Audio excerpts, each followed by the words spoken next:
Good day, everyone. This is Pam, and I will be discussing race, gender, and colonial ignorance. And I will be pounding more on the discussion of race.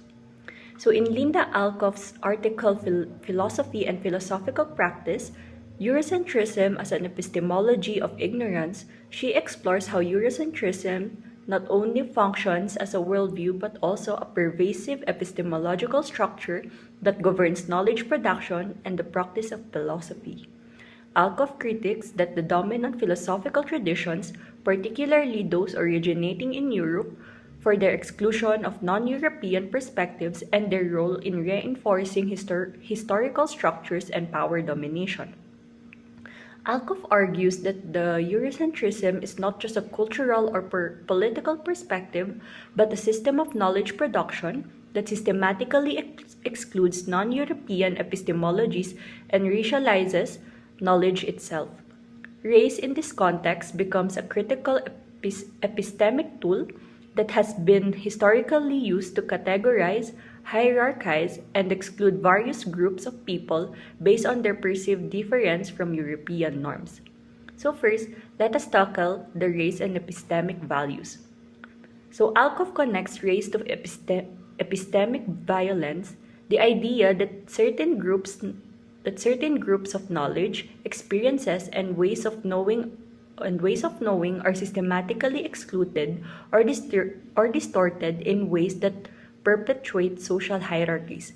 In particular, she critiques the historical and ongoing processes through which racialized groups such as the Black, Indigenous, and other non-European peoples have been denied of their rightful place in knowledge production. Eurocentrism, in this sense, operates not only as a cultural and political dominance, but as an epistemic framework that reinforces racial inequality by positioning non-European ways of knowing as inferior, primitive, or irrelevant. Let us now go to race and knowledge production. Alcoff also discussed how race intersects with knowledge production. Western knowledge systems, she argues, are built upon racial hierarchies that have been constructed through colonialism, slavery, and imperialism. These racial categories were created and maintained in ways that serve to marginalize or ignore the contributions of non-European peoples to intellectual, philosophical, and scientific thought. As a result, knowledge about racialized people has been shaped by biased perspectives, leading to the systematic ignorance of their cultural, intellectual, and social contributions. Let us now discuss whiteness as the norm. So whiteness becomes the standard of rationality, of civility, and of intellectual competence. It is not just a racial category, it is an epistemic category that positions the white way of knowing as universal, while other ways of knowing are marginalized, devalued, or rendered unintelligible. So in here, Alcoff discusses how whiteness is not merely a skin color, but a constructed standard that shapes the way knowledge is evaluated. The assumption that European knowledge systems are the default is ingrained in both formal education and popular intellectual culture. So now let us go to the race as the politics of ignorance. So here, Alcoff argues that the deliberate construction of ignorance regarding racialized groups serves the interests of powerful groups. This manufactured ignorance ensures that racial hierarchies persist not just through physical domination but also through the denial of intellectual legitimacy to non-European people. Now let us go to the passage of Grosfoguel, The Structure of Knowledge in Westernized Universities, Racism or Sexism, and the Four Genocides or Epistemicides of the 16th Century. So this passage is a critical analysis of the intellectual foundations of Western universities, particularly focusing on the historical processes that shape their structures of knowledge. So in this work, Grosfoguel examines the relationship between racism and sexism and the epistemic structures that emerge in Western universities during the colonial era. particularly in the 16th century. He argues that these structures were fundamentally shaped by violent processes, including genocides and epistemicides. So, in Racism and Sexism, he argued that the formation of knowledge within Western universities was deeply intertwined with racism and sexism. The exclusion of indigenous and non Western peoples from the academic and intellectual domains was part of the larger process of racial and gendered hierarchies. Women, especially women of color, were doubly marginalized by the academic systems that emerged out of colonialism. So now let us go to the next supplementary material for this topic. This is the coloniality of gender by Maria Lugones. So a key contribution of Lugones is her focus on how race and gender are interconnected and cannot be understood separately. Her concept of the coloniality of gender emphasizes that colonialism did not only impose gender norms but also racialize them, that led to the intersection of racial and gendered oppression. Where colonized women, particularly women of color, were doubly oppressed by colonial powers. So, double oppression of women of color. In here, Lugones argues that women from colonized group suffered from a double oppression, wherein being oppressed both by colonial racialization and by the gender hierarchies imposed by colonizers. In this view, colonialism operated not only through the physical domination of bodies, but also through the imposition of rigid gender roles that further subordinated indigenous women and African slaves.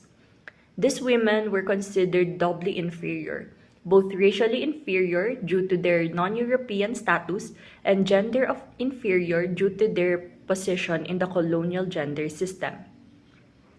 So the racialization of sexuality, wherein colonized bodies, particularly women's bodies, were subject to sexual control as part of colonial racialization.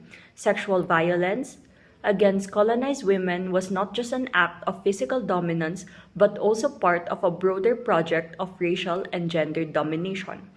Colonial powers often framed the bodies of indigenous women and enslaved African women as sites for exploitation and control, further racializing their gendered oppression. So, in conclusion, the works of Linda Alcoff, Grosfaguel, and Lugones offer a critical lens through which we can understand the profound ways in which race intersects with knowledge production, colonialism, and epistemology. These scholars highlight in the epistemic violence and ignorance produced by Eurocentrism, which has systematically excluded non European peoples and their knowledge systems from intellectual and academic spaces.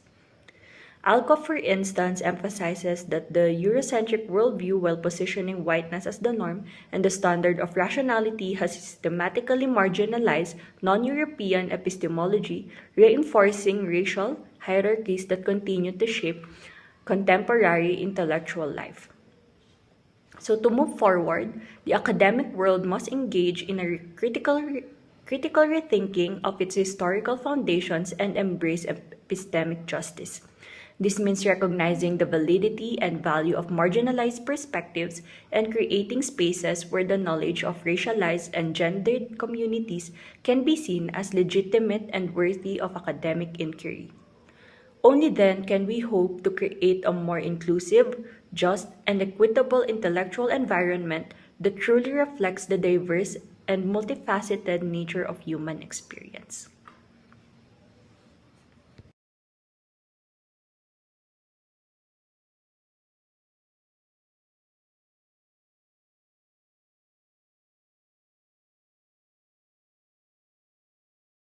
Hi guys! So today we're going to discuss colonial ignorance. So pag sinabi natin colonial ignorance, according to Billy, it is about hearing and seeing wrongly.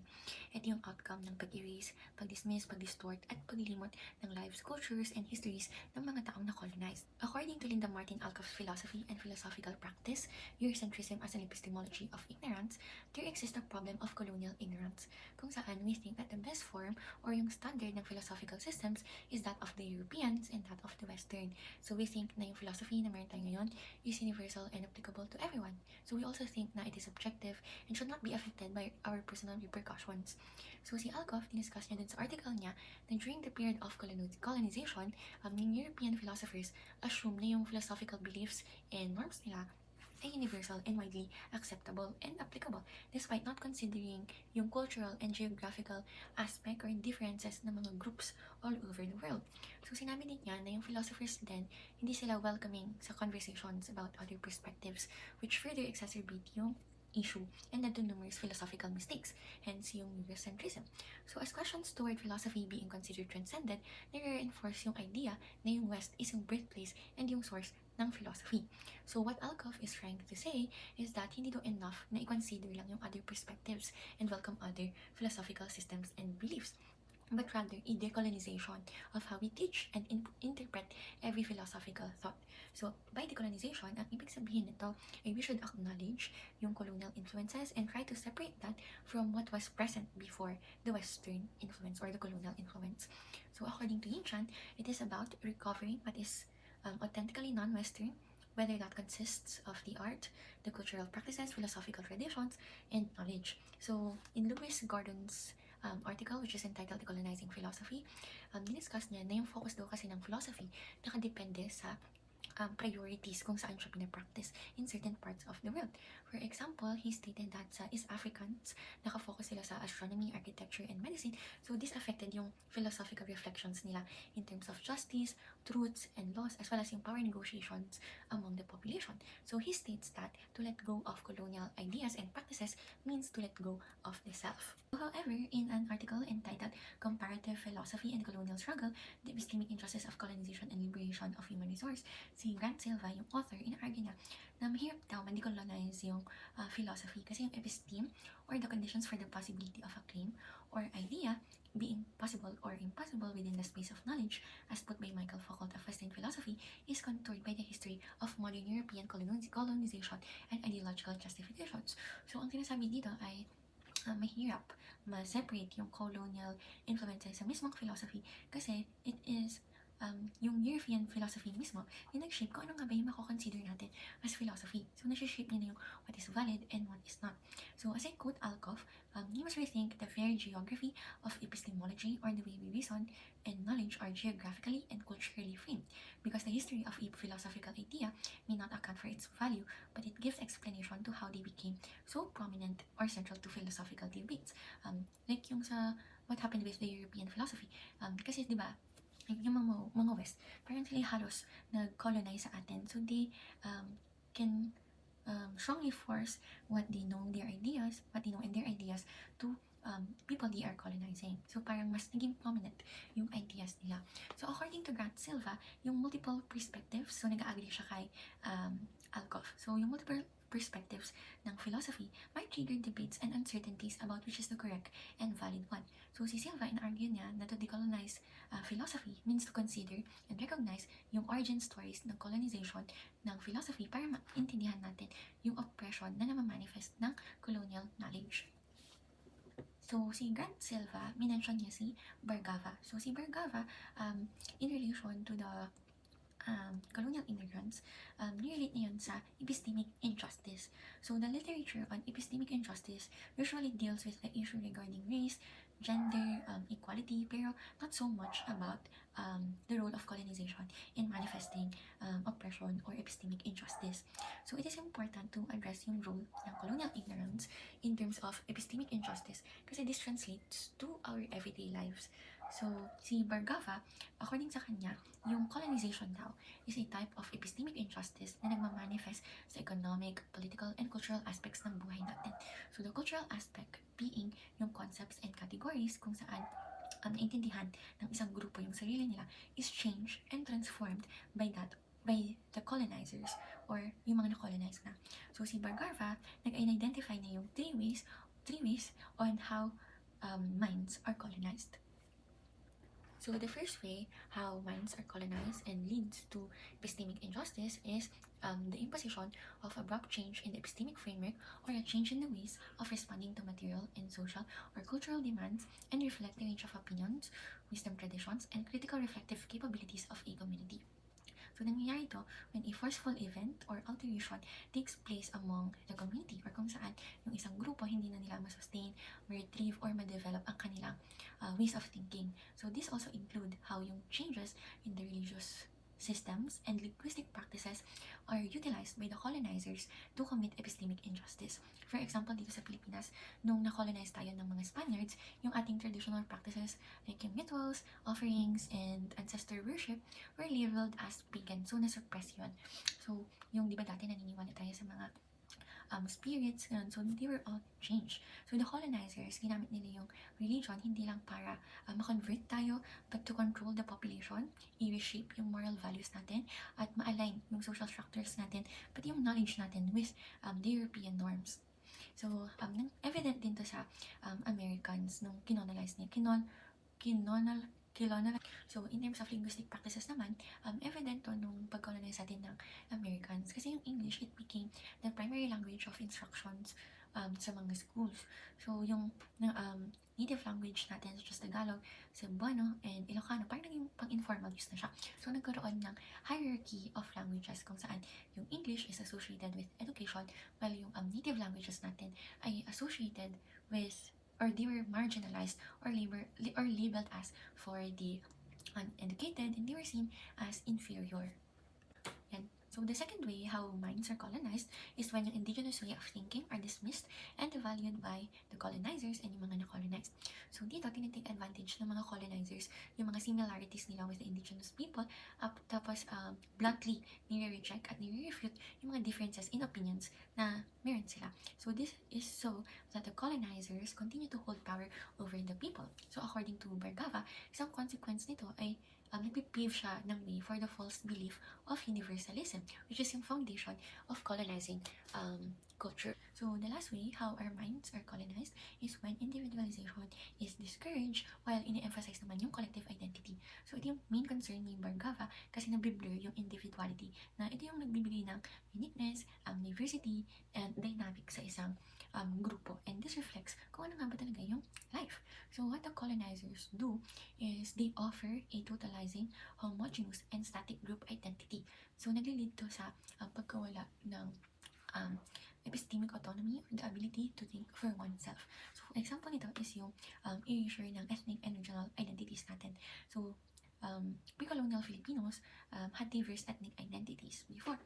Cebuano, Ilocano, Tausug, and others. So each with unique languages, customs, and systems of governance. So nung dumating ng Spaniards, parang generalize nila tayo under the term Filipino. So parang nagkaroon tayo ng parang inimpose natin yung collective identity na yun, when in fact, we're much more diverse than that. So, all of these ways affect how our epistemic knowledge is shared, created, and valued. So, it is important to reiterate this epistemic injustices brought by colonization para ma-prevent yung colonial ignorance. So, I believe that just like what happened with the natural sciences, kung saan yung Western practices are upheld and believed to be superior, the same goes with philosophy, kung saan everything is modeled against the Western practices, beliefs, and ideologies. So sabi nga ni Nishiyama, yung ignorance of colonial history is to prevent the colonizers' accountability. So I believe na the colonization is also the key to recognize what counts as philosophy. And ano nga ba talaga yung philosophy? Kasi if we just recognize yung other forms of philosophy, parang kino-compare lang natin sila sa Western philosophy, which just gives them more power kasi parang sila yung nagiging standard, when in reality, they should not be. So, yun lang.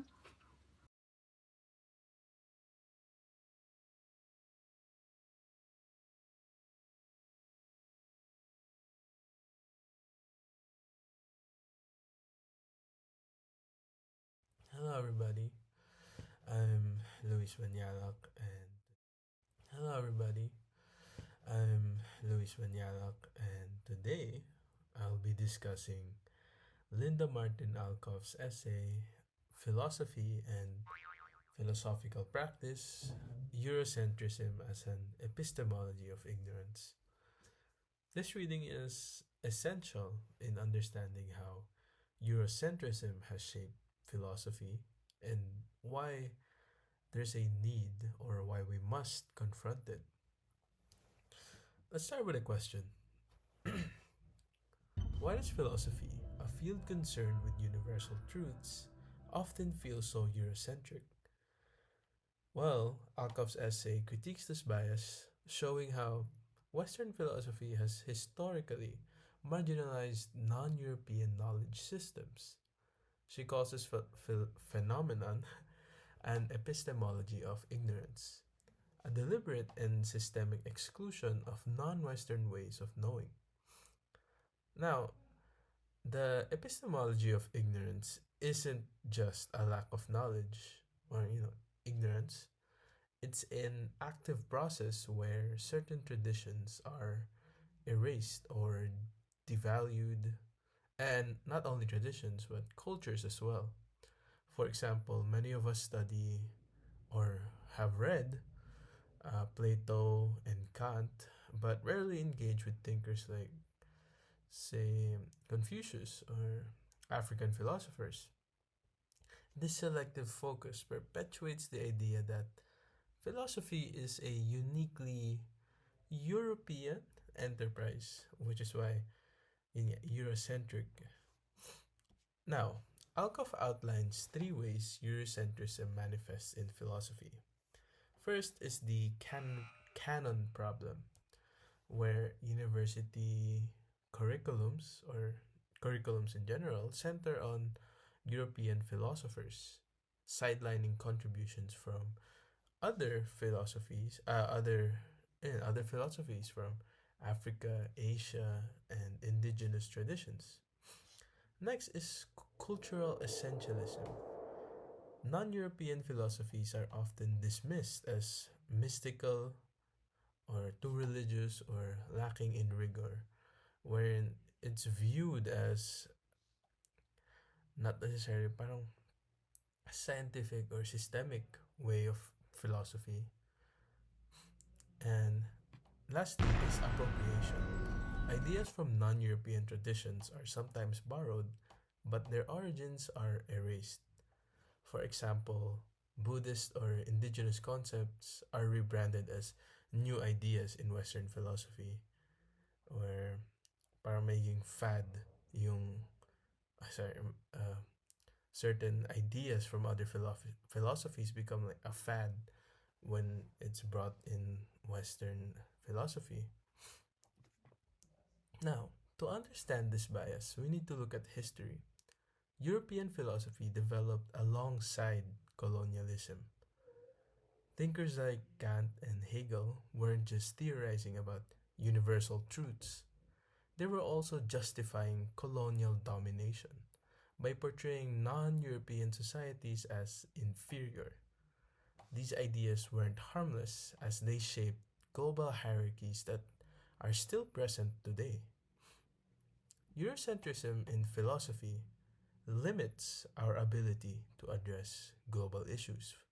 For instance, ethical theories that ignore non-Western values might not resonate in diverse contexts because certain theories can't just be applied to other societies, diba?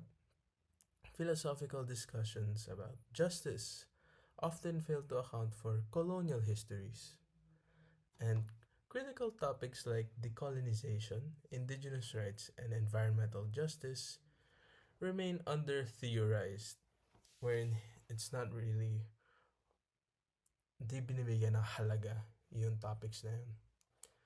And also, I'm going to discuss further, Eurocentrism also perpetuates social issues in gender and race. Philosophical traditions that center European male perspectives often, if not usually, marginalize women and people of color. For example, is the erasure of African, Asian, and indigenous women thinkers means their contributions to social and feminist philosophy remain invisible or This is why it's so difficult to further perpetuate those philosophies. Racialized views embedded in Western philosophies, such as those of Hegel, reinforce stereotypes about non European people as uncivilized, which fuels systemic racism today. By ignoring these issues, philosophy continues to uphold systems of oppression that intersect with race, gender, and colonial histories. So, what does Alkov suggest? She calls for a radical rethinking of philosophical practice. Here's how. First is broaden the canon. Well, a great way to start is to include philosophers from other traditions, other areas of the world, and not just from Europe. Next is interdisciplinary engagement. Philosophy should collaborate with fields like anthropology, history, to better understand diverse knowledge systems. Um, and next is critique and accountability. We must confront the colonial legacies of European philosophers and reframe their ideas in a global context. We can't all just forget the ideas that were brought about from Eurocentrism. So, a better way to say work around it is to try to rephrase it and view it in a different way to see if it will actually work in other contexts. As a social science student, philosophy cannot remain detached from the realities of colonialism and cultural diversity. Being said, philosophy like these, like Eurocentrism, cannot exist in a vacuum where you will ignore all the other byproducts it has created. By challenging Eurocentrism, we can make philosophy more inclusive and meaningful for everyone. To wrap up, Linda Martin Alcoff's essay reminds us that philosophy must evolve. It's not enough to critique Eurocentrism, we must actively work to decolonize philosophical practice. This means questioning what we're taught, thinking for yourself, diba? Whose voice we prioritize, and how we engage with knowledge. And thank you for watching, and I hope this inspires you to think critically about the philosophies we study and practice.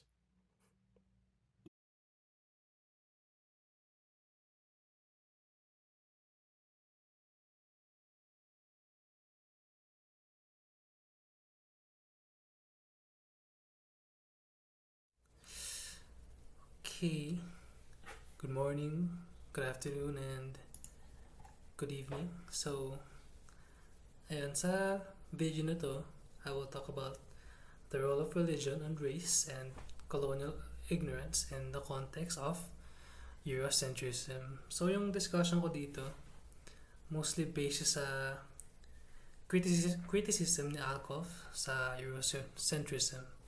So, ayun, yeah.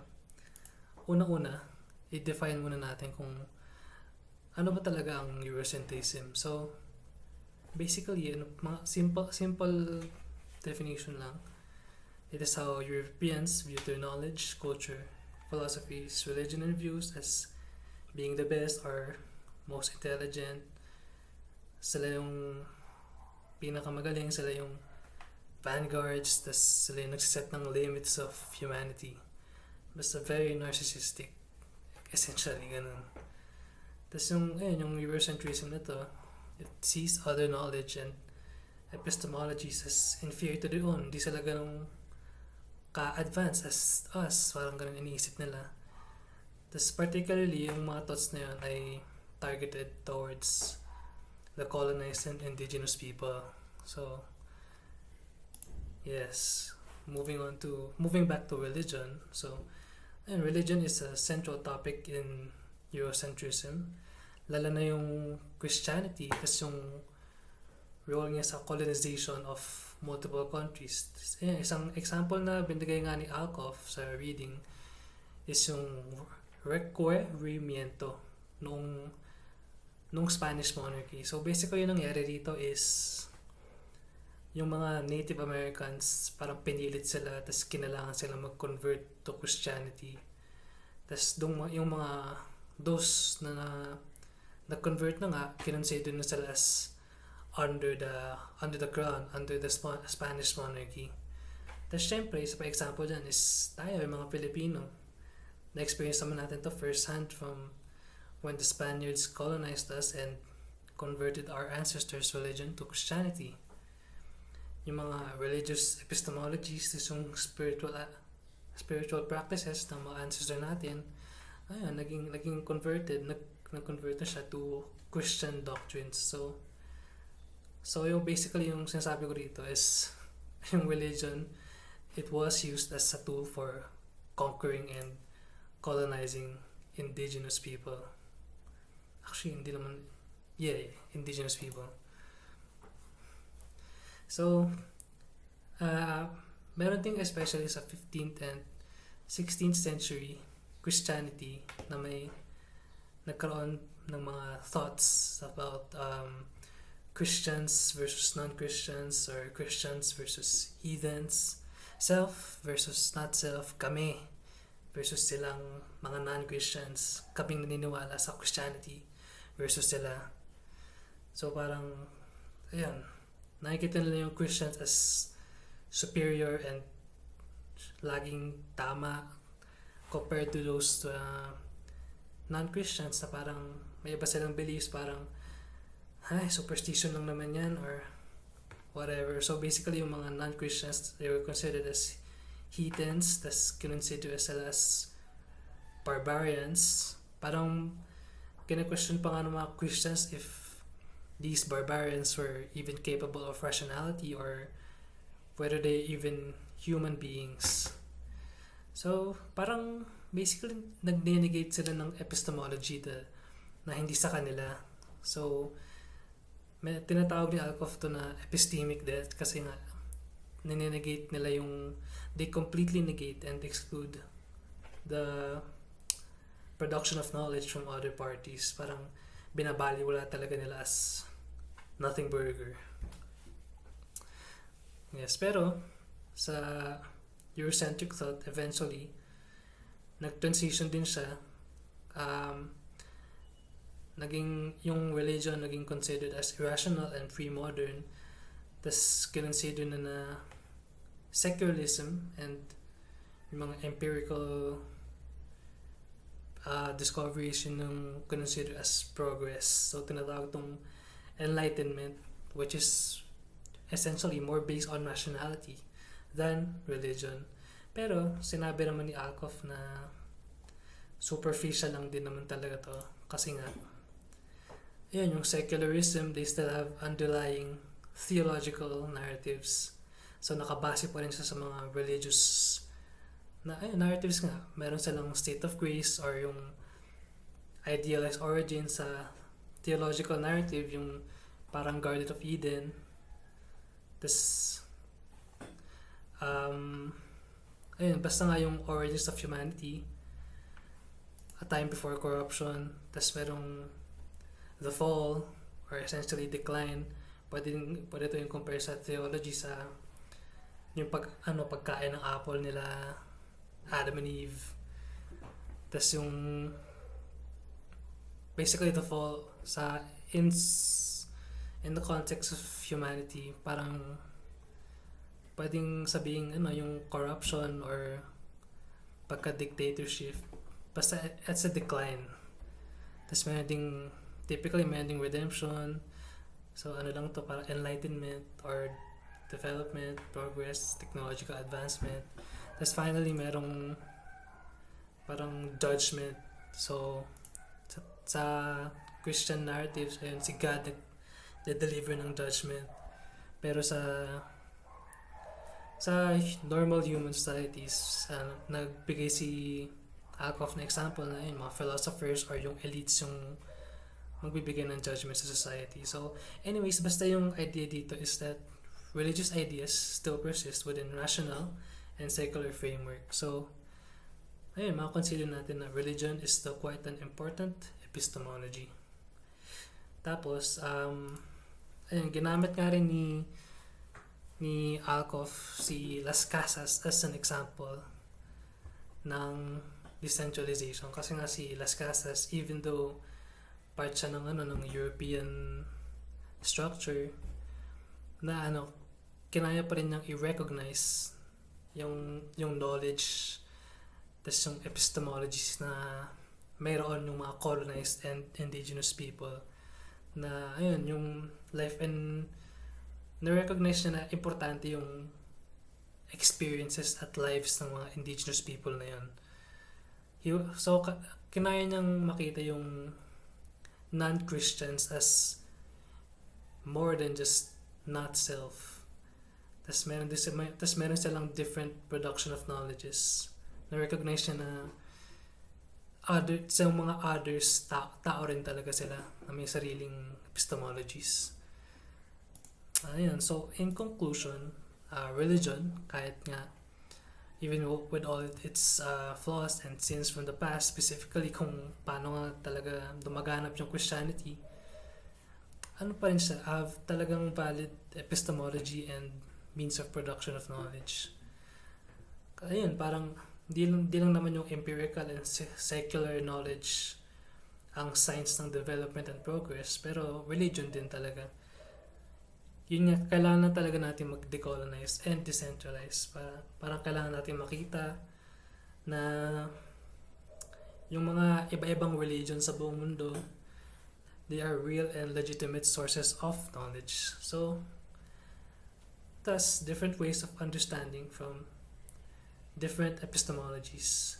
Thus, hindi lang, not just a Eurocentric way. Okay. Thank you.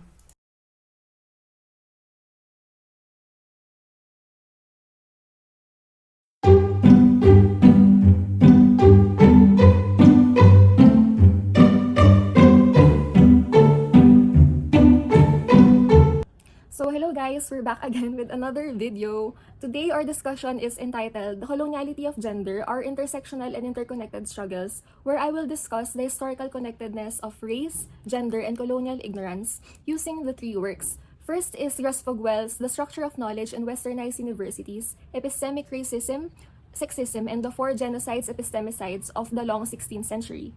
Second is Lugones' The Coloniality of Power, and third is the Routledge Handbook of Epistemic Injustice. So, I remember sharing this post by user mako.micropress for this year's Women's Month because I resonated with the post, but I didn't have the entire context of what it meant, though it still made sense to me for some reason.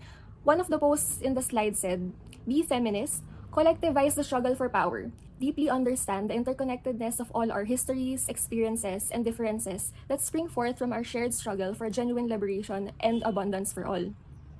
A semester later, I will be discovering what it meant through my post-colonialism and sustainable development class, and this other interesting class that I'm taking right now called Epistemological Issues in the Social Sciences. So, let's get into it.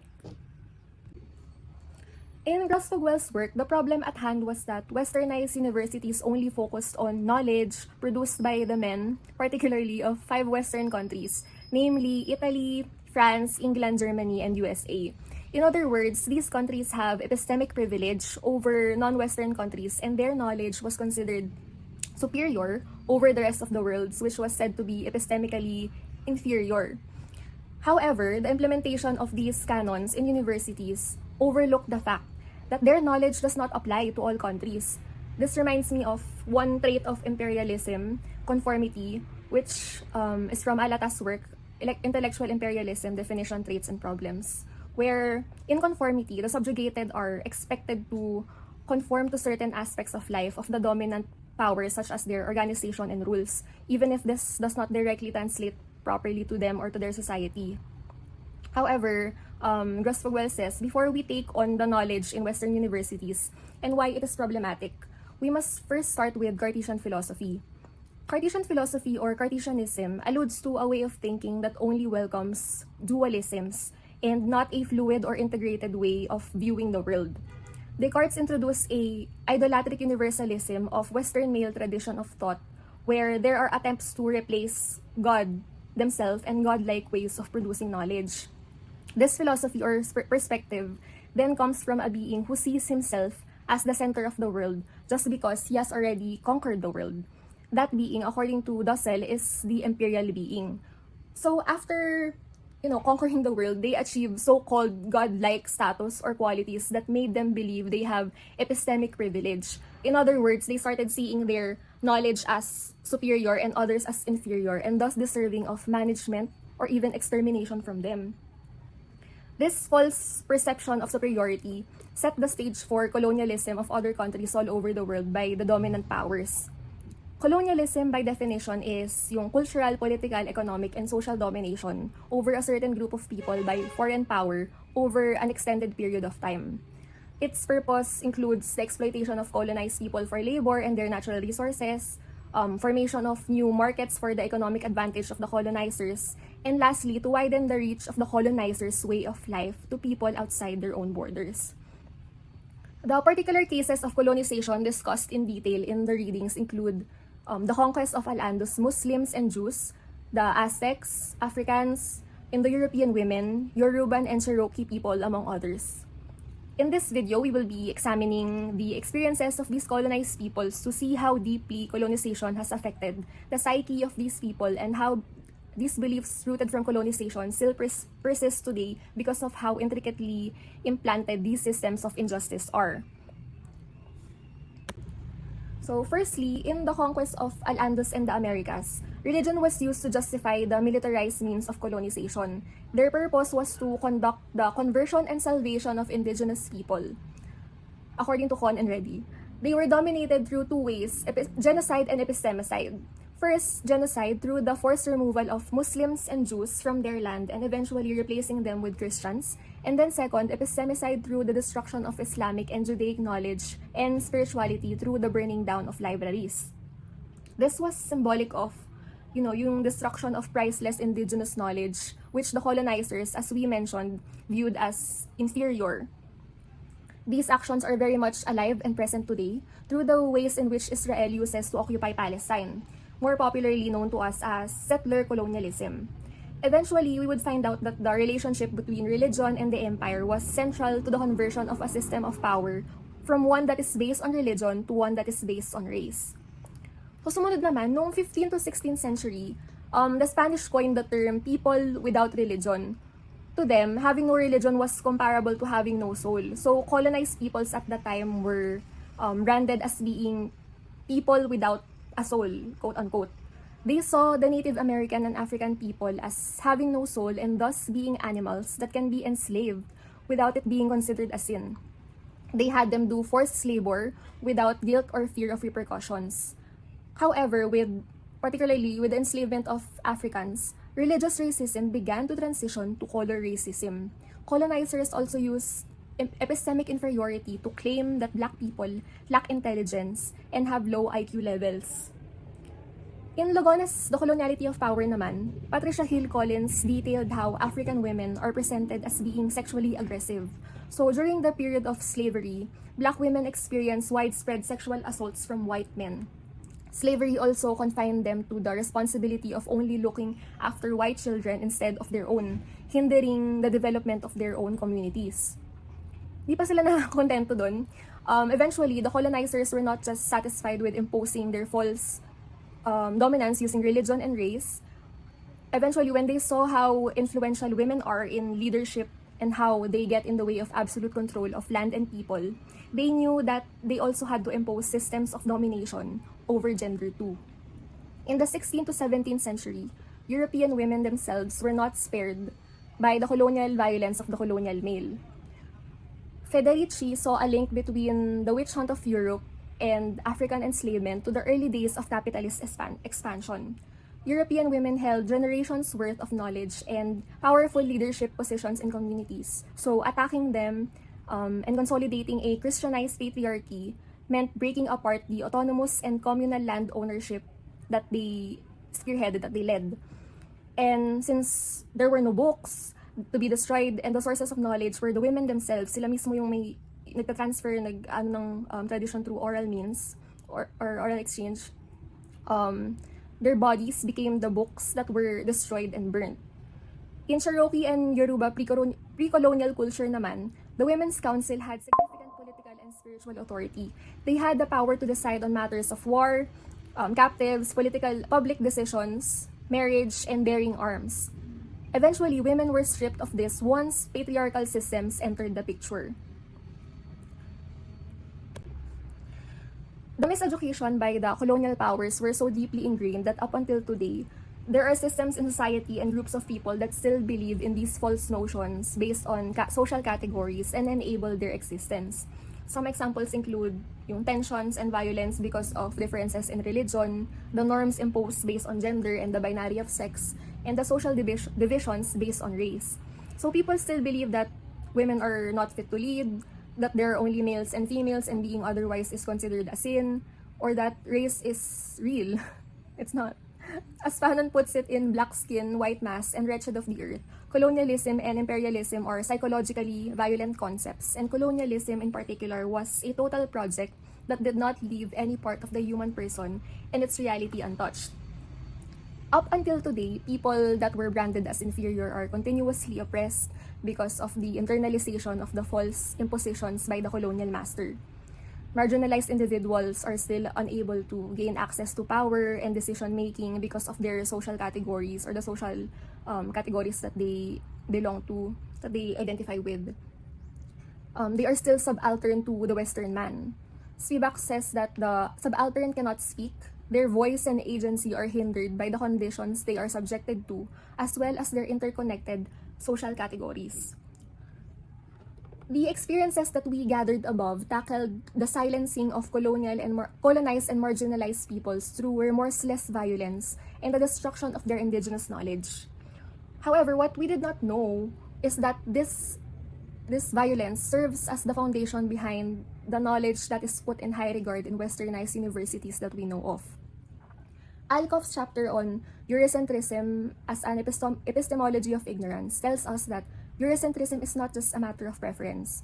It enables the perpetuation of ignorance and epistemic injustice that was deeply ingrained during the time of colonialism. Grosfoguel criticizes the complicity of westernized universities in forwarding knowledge that continues to marginalize indigenous knowledge. Because of how deeply rooted the control of knowledge by the Western power is, we often dismiss the domination of Western male knowledge as mere preferences, sabi ni Alcoff. So the challenge now is, how do we collectivize the struggle for power? Lugones reminds us how important it is to understand how society and knowledge is organized so that we can see if we are playing into the systemic racial and gender violence deeply rooted around us. Grosfoguel then introduces us to transmodernity, where the need for a shared universal project against coloniality, capitalism, patriarchy, and imperialism is acknowledged. As Foucault puts it, our knowledge is always attached to a certain political interest. Truth is produced by multiple forms of constraint. However, because of how destructive and exclusive this knowledge that the Western man puts forward, the standards of knowledge should be challenged. And according to do this, Badiou explains that what we need is resilient resistance because the systems that we want to topple are strong. A few months ago, like I mentioned earlier, I shared this post not knowing what it meant, but still having the thought at the back of my mind na this makes sense. I feel something about this post. And these past few months have informed me about how our struggle is very intersectional and interconnected indeed. Today, I can confidently echo the words in the post. Once again, be feminist, collectivize the struggle for power, deeply understand the interconnectedness of all our histories, experiences, and differences that spring forth from our shared struggle for genuine liberation and abundance for all. To be feminist is to be anti-imperialist, and there is no justice in a colonial and patriarchal society. Thank you, and I hope you had fun.